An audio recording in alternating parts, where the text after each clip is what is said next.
From a young age, society imposes on us that bolder is better, more gregarious people are happier, and outgoing people make better leaders.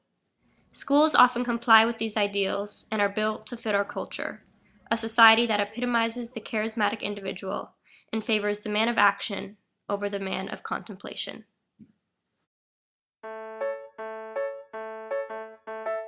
I am an introvert.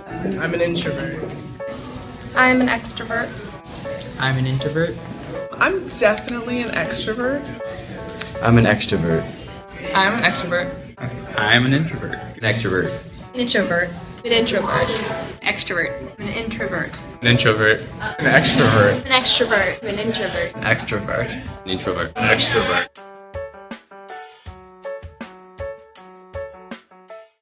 Okay, an introvert is just someone who needs to work up energy in order to go out and be around a lot of people, and so they get their energy from staying at home or being alone in a comfortable place. But then an extrovert is someone who is able to get energy from being around a lot of other people, and so they'll usually seek that out. I think I work best when I think individually, just because when you're in a group of people, sometimes your ideas can get taken or changed or shaped differently than they do in your own head when you're by yourself. So I think I work better when I think about it first and then come together with other people. I feel like I can work well individually or with others. However, I feel like I do my best work when I work in a group. I process better with other people. I think I work better. I like being in a group more, but I work better as an individual.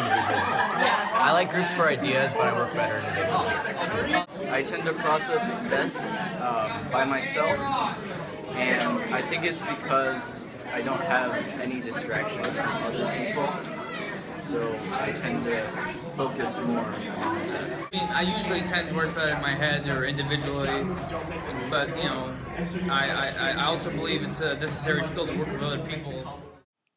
With constant group work and appraisal of participation, many students often try to prove they are more extroverted than they truly are, as they've been conditioned to believe that behaving assertively will get them farther socially and academically.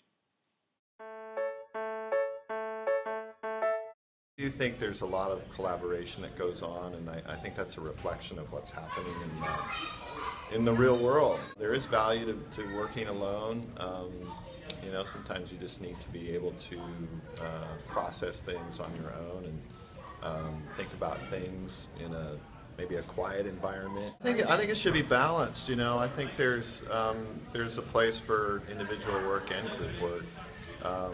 In the old days, that's all it was. It was a teacher up in front of the classroom, and they would, a student would take notes, answer questions on their own, and times have changed. I don't know. I feel like school is geared towards extroverts. Usually, the people that are the loudest are the people that can succeed the most and make the most change. But a lot of the times, it's the people that's the quietest that have the best ideas. But we don't really foster an environment that allows them to share them.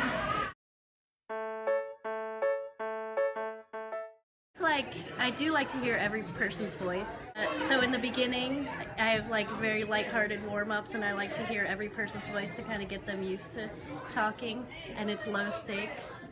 But there are times when I just if you're writing a response to something, I'm not always going to read it, and I tell people that.